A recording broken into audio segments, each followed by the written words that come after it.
Bab 4046. Berbicara langsung denganku.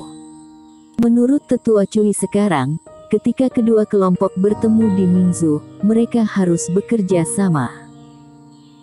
Biarkan Riko Zeng dan yang lainnya tahu siapa yang harus menjadi master dan siapa yang harus mendengarkan mereka selanjutnya. Tak disangka, seorang pejuang kebanggaan yang gugur dari Gunung Juxian berani melawan dirinya demi Eric Qin. Apakah aku salah? Menghadapi tatapan dingin Tetua Cui, Riko Zeng mengabaikannya, meskipun Tetua Cui jauh lebih kuat darinya terlepas dari status kultivasinya, dia seharusnya tidak menyinggung perasaannya. Bagaimana mungkin dia berani berbicara dan membela Eric Qin? Jika tidak ada kakak seperguruan Qiyu di sepanjang jalan, kita tidak akan pernah sampai di tempat kita sekarang. Tetua sudah merampas kuota dari kakak seperguruan Qiyu, tapi sekarang bisa melupakan semuanya seperti ini, benar-benar tidak tahu diri. Riko Zeng selalu menganggap Eric Qin sebagai dermawan generasi dan dia tidak akan pernah berdiam diri melihat Eric Qin menderita. Kamu berani mengatakan bahwa aku tidak tahu berterima kasih, sialan. Ekspresi Tetua Cui tiba-tiba tenggelam. Melihat banyak kultivator di sekitarnya mengangguk diam-diam, mereka tampaknya setuju dengan apa yang dikatakan Riko Zeng, lalu menjadi lebih marah dan matanya dipenuhi dengan tatapan dingin. Cari mati.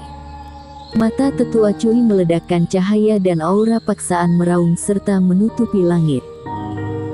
Dengan keras, gelombang udara yang memaksa itu jatuh seperti meteorit, mengenai tubuh Riko Zeng dalam sekejap. Meskipun Riko Zeng sudah siap, dengan celah di ranah membuatnya tidak bisa menanggungnya sama sekali. Reiki yang terkondensasi di luar tubuhnya langsung hancur dan tubuhnya terbang ke belakang, menghancurkan meja dan kursi di dekat dinding. Setelah jatuh ke tanah, wajah Riko Zeng memucat dan noda darah tumpah dari sudut mulutnya. Jika bukan karena fakta bahwa aku tidak diizinkan melakukan apapun di dalam kota, aku sudah menamparmu sejak lama. Melihat para kultivator yang ketakutan, dia dengan cepat menarik Riko Zeng, lalu Tetua Cui mengangkat dagunya dan mendengus dingin. Tetua Jing, mari kita selesaikan masalah ini. Kamu datang dengan Tobi Qiyu, lalu kamu yang menyampaikan kata-kata ini kepadanya, sehingga dia bisa lebih sadar diri dan ini juga demi Mingzu. Tetua Cui berkata. Tetua Jing merasa sedikit enggan. Meskipun Eric Qin adalah orang luar dan Kenny Gu adalah kultivator Mingzu yang sesungguhnya, yang akan bermanfaat bagi Mingzu dengan melakukan hal seperti itu. Tapi entah kenapa, dia merasa sedikit enggan. Yah, aku bisa mencobanya, tapi aku tidak bisa menjamin hasilnya. Tetapi pada akhirnya, Tetua Jing menghela napas dalam hati, tetapi masih menyetujuinya. Javier Jing, ada apa denganmu? Pria macam apa Tobi Qiyu itu? Dia hanya seorang sampah, apa susahnya dengan ini? Sebaliknya, Tetua Cui cukup tidak puas dengan pernyataan Tetua Jing dan ketika dia akan mengatakan sesuatu. Kamu tidak perlu meminta Tetua Jing untuk menyampaikannya. Apapun itu, Tetua Cui dapat memberitahuku secara langsung. Ada suara di luar pintu dan Eric Qin berjalan masuk perlahan. Tobi Qiyu. Melihat Eric Qin, Tetua Cui dan Kenny Gu, keduanya tergerak. Mereka semua fokus pada dalam ruangan sebelumnya, mereka tidak tahu kapan Eric Qin telah kembali. Riko Zeng, kamu baik-baik saja, bukan? Setelah masuk, Eric Qin mengabaikan keduanya, berjalan ke arah Riko Zeng dan mengulurkan tangannya untuk merasakan cedera pihak lawan. Maaf membuat kakak seperguruan Qiyu cemas, aku baik-baik saja, kata Riko Zeng dengan wajah memerah. Tobi Qiyu, Kamu kembali di waktu yang tepat. Tetua Cui mendengus dingin. Aku tahu kamu membeli banyak kuota sebelumnya, tetapi kamu harus menyerahkan 20 tempat itu kepada Kenny Gu. Kenapa? Eric Kin mengangkat alisnya. Karena kuota sangat berharga, bahkan dalam beberapa hari ini, kami hanya mendapatkan sedikit kesempatan di Mingzu. Jadi tentu saja, itu harus dibayarkan kepada orang-orang yang paling menjanjikan di Mingzu, bukan untuk kamu yang merupakan seorang sampah. Tetua Cui berkata langsung. Dia jenius Mingzu, tapi apakah aku bukan? Eric Kin tertawa. Kenny Gu adalah pejuang kebanggaan yang diakui oleh Istana Bintang di Mingzu dan kamu telah dicabut, jadi kamu harus memberi jalan untuknya. Tetua Cui menambahkan. Baiklah, bahkan jika apa yang kamu katakan masuk akal, jika ada kuota di depanku, aku mungkin bisa memberikan padanya. Kata Eric Kin. Tapi aku menggunakan kemampuanku sendiri untuk mendapatkan kuota. Sebagai pejuang kebanggaan, dia bahkan tidak bisa mendapatkannya dengan kemampuan sendiri, tetapi mendapatkannya tanpa berusaha. Tidakkah menurut kamu ini terlalu memalukan bagi pejuang kebanggaan? Lancang. Mungkin karena ditusuk oleh Eric Kin, Tetua Cui sangat marah. Aku adalah tetua Istana Bintang dan kamu adalah murid. Lalu ini adalah perintah aku dengan meminta kamu menyerahkan kuotamu.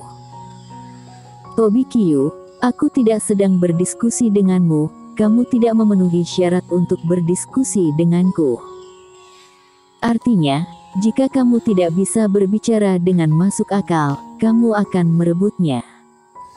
Eric Kin tersenyum ringan. Dilihat dari sini, Istana Bintang di Mingzu cukup semrawut.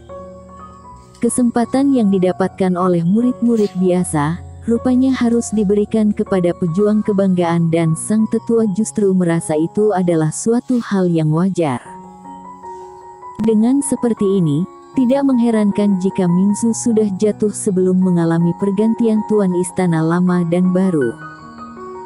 Tobi Qiu, kamu tidak perlu berbicara berputar-putar dengan Tetua Cui, kamu tidak senang denganku, bukan?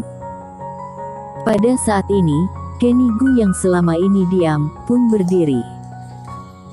Begini saja, aib kita akan menyelesaikan masalah kalangan kultivasi dengan cara kalangan kultivasi. Jika kamu merasa aku tidak memenuhi syarat untuk mengambil kuotamu, mari kita beradu. Jika kamu bisa mengalahkan aku, kuota ini milikmu, jika kamu kalah, kuota akan diberikan kepadaku. Tidak boleh, siapapun tidak diizinkan melakukan penyerangan di dalam kota. Tetua Jing mengerutkan kening. Tetua Jing, aturannya adalah untuk melindungi manusia di kota. Jika di antara kita bertarung, selama orang-orang itu tidak terluka, para penjaga akan mengabaikannya. Kenny Gu menatap Eric Kin dengan dingin. Bertarunglah denganku untuk memutuskan milik siapa kuota itu. Ini benar-benar adil. Bagaimana menurutmu, Tobi Qiu? Mendengar ini, Eric Kin hanya tertawa mengejek. Adil. Tampaknya normal untuk memutuskan siapa yang akan menghamilikkan sesuatu. Tapi kuota ini awalnya memang miliknya. Tapi sekarang dia menggunakannya sebagai hal yang tidak bertuan untuk bersaing dengan Kenny Gu. Kenny Gu ini tidak terlihat seperti yang dikatakan Tetua Jing, di mana karakternya jauh lebih tinggi daripada Tobi Qiu dan juga sangat licik. Tetapi untuk melawan wanita ini, Eric Kin benar-benar tidak memiliki minat itu. Salah satunya adalah dia mungkin terekspos karena ini. Meskipun itu hanya masalah waktu, tetapi situasi saat ini jelas bukan waktunya. Yang lainnya adalah dia tidak membutuhkan banyak kuota sama sekali, satu kesempatan sudah cukup untuk menyerang orang tua. Aku tidak tertarik melakukan kompetisi membosankan semacam ini. Jika kamu menginginkan kuota, aku dapat memberikannya kepadamu.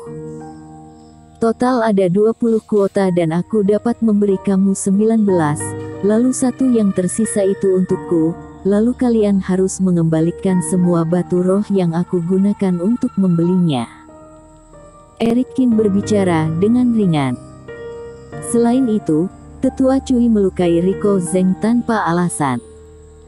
Dia harus meminta maaf padanya, mengeluarkan pil dewa untuk menyembuhkannya dan memberinya pedang abadi. Tobi Qiu, apa kamu sudah gila? Aku bisa memberimu batu roh, tapi kamu meminta aku meminta maaf padanya dan memberinya pil dewa. Memangnya siapa dia? Tetua Cui mencibir menghina. Kamu tidak setuju? Eric Kin menyipitkan matanya dan bertanya. Dia tidak pantas untuk aku perlakukan seperti ini. Tetua Cui berkata dengan tegas. Baiklah. Eric Kin mencibir. Bersambung.